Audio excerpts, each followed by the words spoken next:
Hey everybody, it's Monday, which means it's time for us to talk about a haunting. I feel like this camera moved. Either that or Spock moved. Maybe Spock moved. Yeah, he fell over. Oh, Pookie must have done did that. Pookie likes to love on Spock's leg. Yeah. She, I thought it looked a little weird, but I thought it looked a little weird back there. She got a little overzealous, I guess, with her affection on Mirror Universe Spock's leg there. You humping Spock's leg, Poke? I don't know what she's doing. I'm still trying to adapt to fucking drinking with a damn mustache. I told you you should get a bendy straw. I got the whole mustache, the whole beard going on, but you can't really see it that much because it's still kind of gray. I got some of that Just for Men. I'm gonna fucking dye that shit up. You gonna see Just for Men. It's gonna look like them. Looks like cross between Evil Spock and Anton LaVey. Sure. Danny Rowling said Spock's boots were made for humping. Evidently. Yeah. Pookie has a shoe fetish. She really, really likes messing with people's shoes, particularly Tom's shoes. But she likes to fuck with my shoes too, but that's why I keep them closed up in the closet. She used to try to get inside my whole boot. Yeah. Remember that? Beijing did that too. Yeah, Beijing used to do it too. We found Beijing like sitting inside like a big like goth boot one time, and she's like, "What is the most natural inside thing the boot." It's like super weird. These kitties. Well, they're little female kitties, you know. They like the smell of leather and They're male like hormones. Stinky feet. Yeah, stinky dudes and horses. If anything that smelled like horses or leather, they liked that too. Yeah, that's true. They're weird, those kitties. Yeah. They're weird. So Danny Rowling said, the best thing about this story, the Wheatsheaf Horror that we're going to be talking about today, is that the father of the 6-year-old ghost girl killed her killer who raped and killed her. Yeah, I saw that. They didn't actually mention that on the show, but we'll get into that. Yeah, I didn't remember that from the show. It wasn't on the show. Yeah. I found that out in some supplemental materials, but I'm going to say, like, I didn't have a huge amount of time to do a lot of background. I did some background research about it, but I don't know what the original source of that is. You know what I mean? Yeah.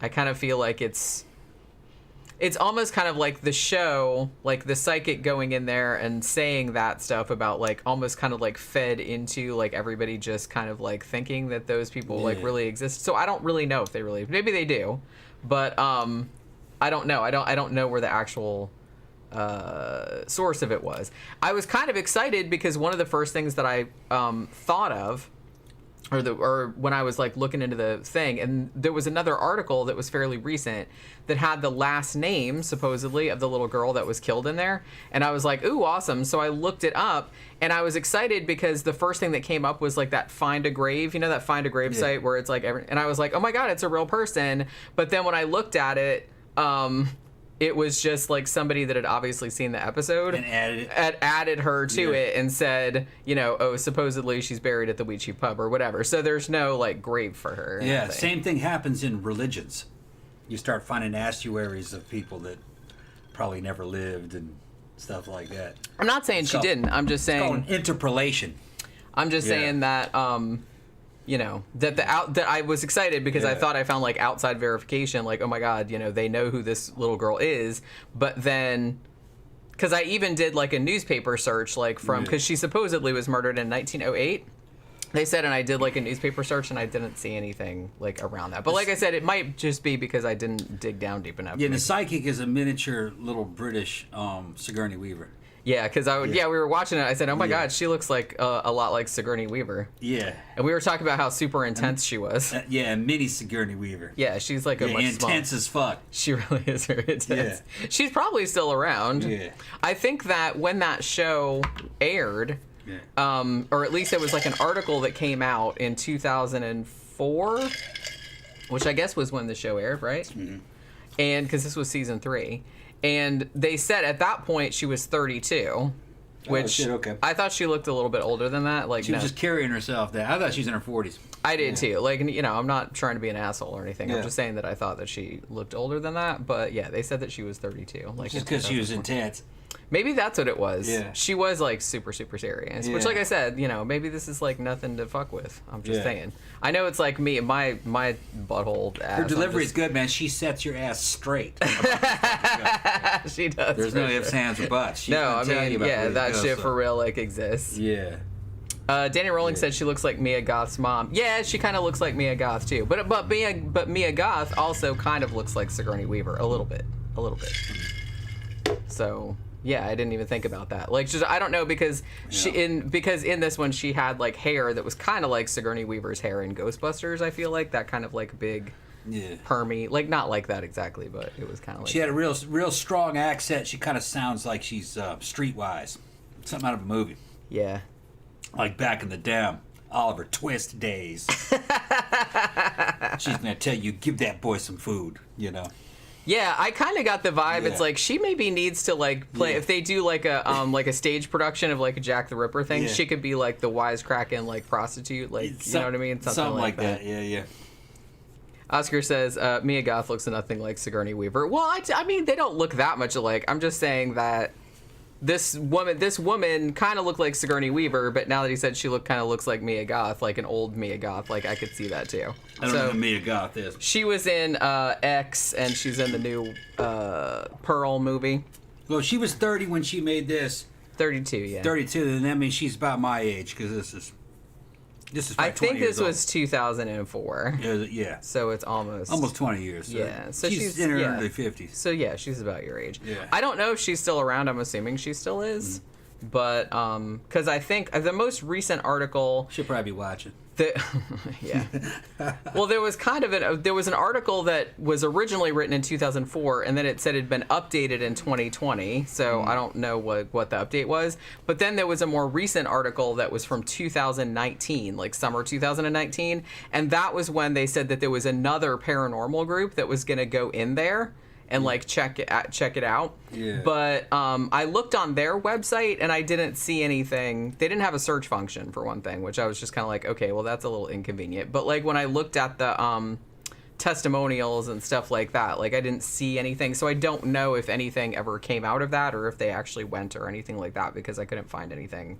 I did find that paranormal group. They're still around, but I don't know if they ever went there or not. But I thought, well, this being like a pub that's like a public place, I kind of thought that there would be more about this, but this kind of, it keeps turning up on like lists of like most haunted pubs in the UK, but there's not a lot of history to it that wasn't already delineated like on this episode. So I don't know if all of the haunting stuff came from this episode, from this story. And like, I don't know if it was considered haunted before this episode came out. I think it all comes from her. It might. I'm pretty sure. This is her psychic revelation.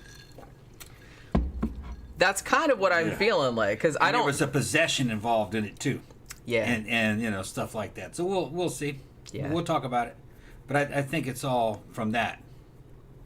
Yeah. They had the guy that got temporarily possessed by the ghost.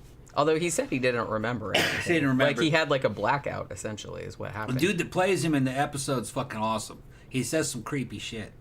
That was the best part. Like I thought that was the best part. Like that was scarier than the ghost. Yeah, we'll get into that. But I was like, that was one of those moments where I was like, ooh, that was so great. Like that was so creepy. Like the way because it wasn't overdone. It was just that's like way scarier to me. Yeah. Remember when we were talking about we didn't do a full show on this episode, but we were talking about that episode, The Possessed, where I said there was that great fucking moment where the woman was supposedly possessed and she was driving her kid in the car and like she just kept staring at him like over in the passenger seat like while she was driving. I'm like, ooh, that's so scary. I love that.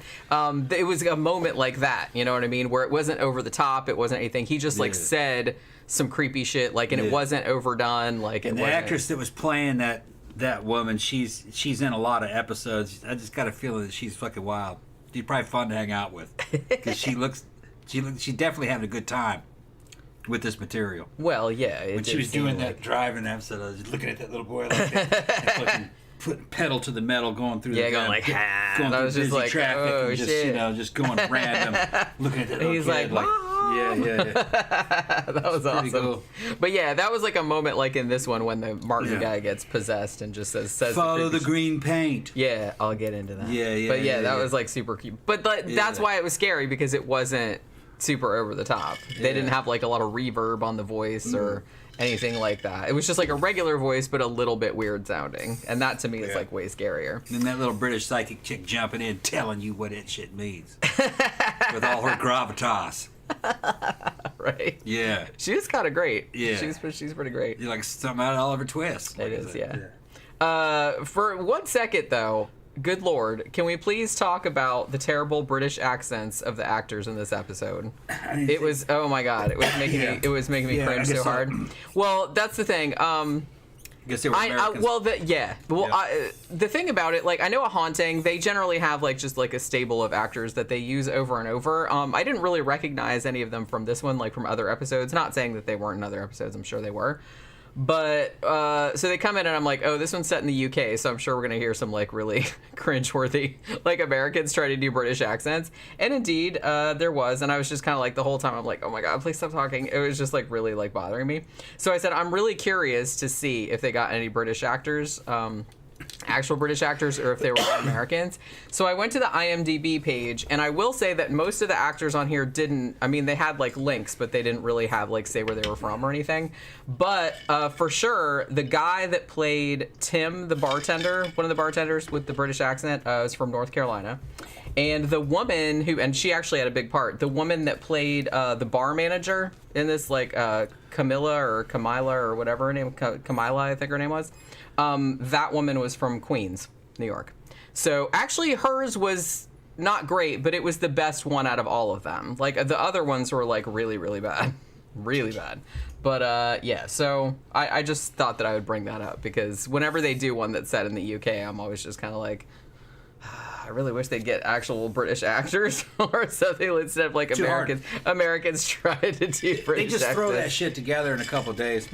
Each one of those episodes. That's what I'm saying, I guess. And, it's not like they'd have the money to, like, hire a dialogue coach or anything like that. No, they're just going to go with it. But, yeah, we're just going to go with it. I was just kind of like... They probably shouldn't try any accents at all. That's kind of what I was thinking. I would rather they just talk in their normal voices. Yeah. It's less distracting. You know what I'm saying? But, they didn't, and that's just how it happened. But like I said, I just thought it was funny. I know that at least 2 of them were Americans because I found them on their IMDb page. But so there's that. So, you talk about something for a minute because for some reason I just really have to go to the bathroom. Yeah, I'm sitting here real coughing. quick. Sitting here coughing. And then we'll get into talking about the episode. Yeah. Okay. You gonna use mine? What are you talking about? Anyway, yeah, been coughing. The fucking on that new shit makes you cough. Every time I ain't gonna talk about it. It don't matter. Let's see who else is in here.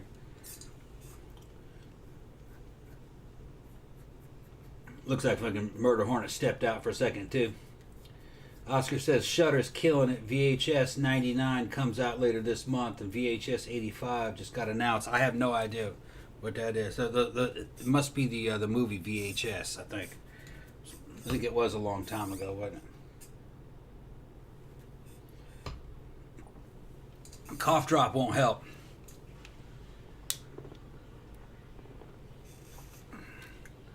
Sometimes you shoot that shit up and it's kind of like you've just inhaled a whole bunch of black pepper. You just start fucking coughing. And it feels like somebody poured black pepper down your spinal column. Just electric fucking sparks and shit fucking flying out.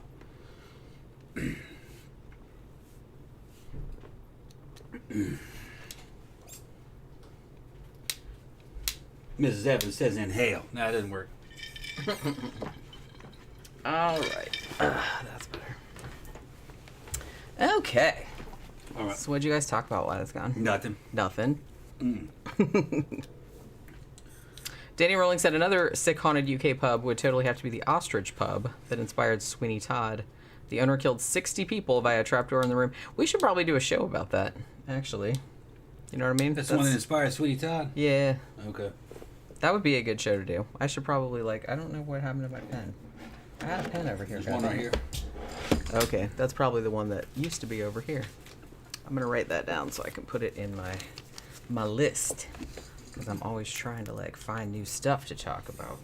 I don't think they ever did a haunting show about that, though. You know? Mm-hmm. All right. Are you ready? You warmed up? We don't have a big crowd, man. We didn't really have a big crowd today. I guess everybody's doing something else. yeah, is it maybe nobody likes this episode? Maybe, I don't know. I don't know. I've had we can put it on the member that suggested it.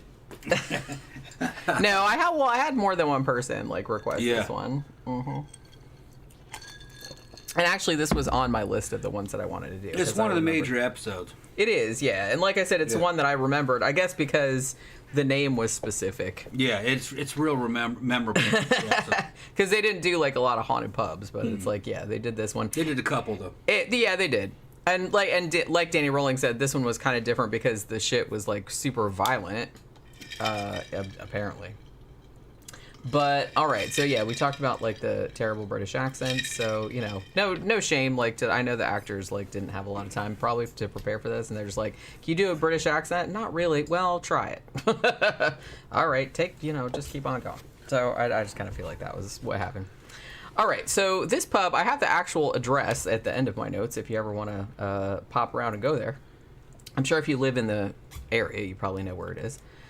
So this pub, the Wheatsheaf, is in West Boldon, which is in northeast England in the Tyne River Valley. So apparently, I don't know, they said it had been around for a couple hundred years, like most pubs have been.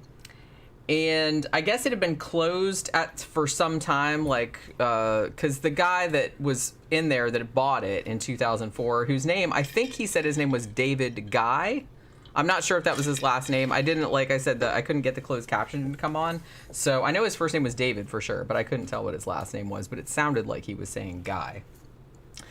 So he bought the pub in 2004, and he said that prior to that, it had been, not abandoned, but it had been closed for, I think he said 7 months or a year or more than that. Or something like that. But he said it had been like boarded up, and he's like, it used to be like one of the best pubs in town, like the best pub in town, but it closed, and then like nobody really wanted to like take it on. Maybe it was too much trouble or something. Yeah, take it on, what he said. Yeah. I guess that means deal with it. Yeah, he said deal with it. Nobody wanted to deal with it. Yeah. Yeah, take on the responsibility. Right. That's what he meant. Yeah.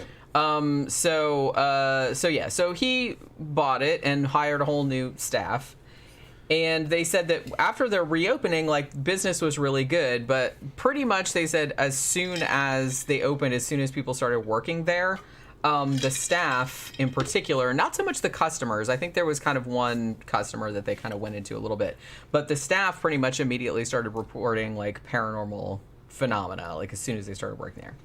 So the one woman who's the bar manager, now, I think, like, Anthony Call, the narrator, he pronounced her name as Camilla. He said Camilla. Now, I looked it up, and her name is actually spelled Kamylah, which to me looks like Camilla.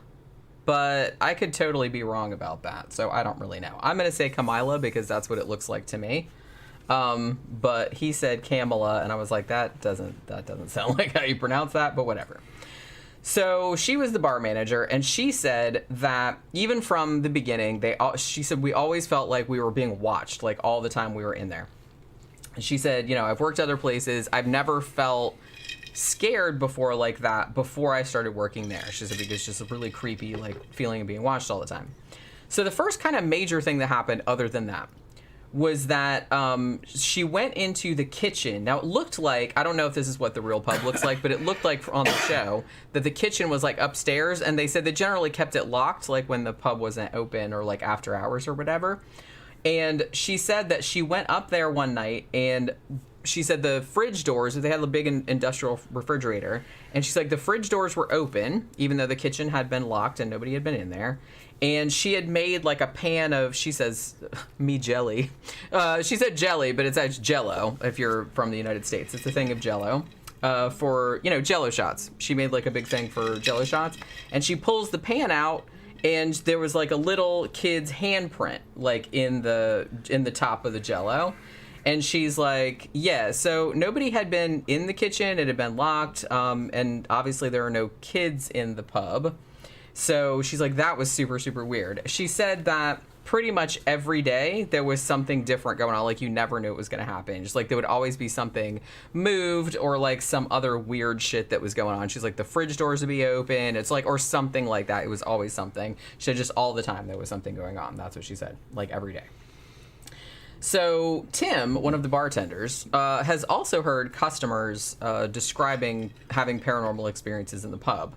So they then showed, and I don't know who this woman was. I'm just assuming that they're like using this as like an example of, hey, customers like saw weird shit too. So there's a woman in the bathroom, like fixing her lipstick or whatever, and she sees a little girl behind her, like in the mirror, and she thinks it's a real kid, obviously. So she turns around and she's like, hey, little girl, or whatever. But then when she turns around, like the little girl isn't there. So she's like, huh, that's pretty weird. And like she looks around in the stalls and everything and doesn't see her. So then she goes out into the hall and sees the little girl again, but the girl looks kind of ghosty, you know what I mean? She's not like transparent or nothing, but she kind of looks like a little ghosty. But like I said, they didn't really have any of the customers other than Martin, but we'll talk about him later. But they didn't really have like this woman in particular, like the real one or anything, so I don't know.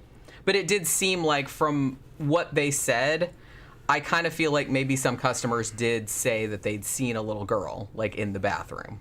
Like maybe more than one person said they saw that. I mean, that was the impression that I got. I'm not really sure. So David, the guy that owns the place, he's like, yeah, we heard weird shit all the time. Like, including, they said they would hear footsteps all the time, knocking or banging sounds coming from upstairs when obviously no one was up there, like after closing and they'd already been up there and cleared it out. So just for shits and giggles, and because, I don't know, like, I guess this was kind of like, he seemed a little more earnest, like the real guy. Like the actor seemed a lot more like, hey, let's see what the ghost has to say, blah, blah, blah.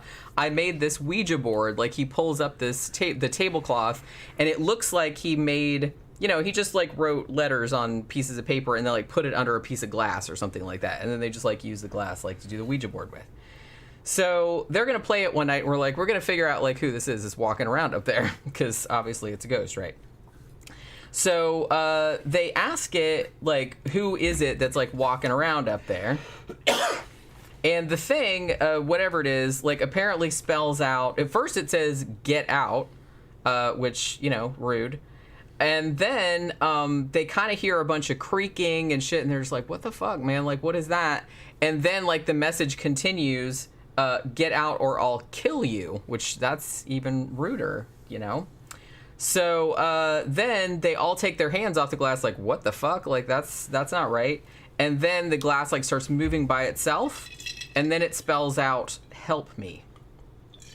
Now, supposedly, then, or at least this is what they showed on the show, they hear something that sounds like a little girl sighing or something, making some kind of, like, little girl sound.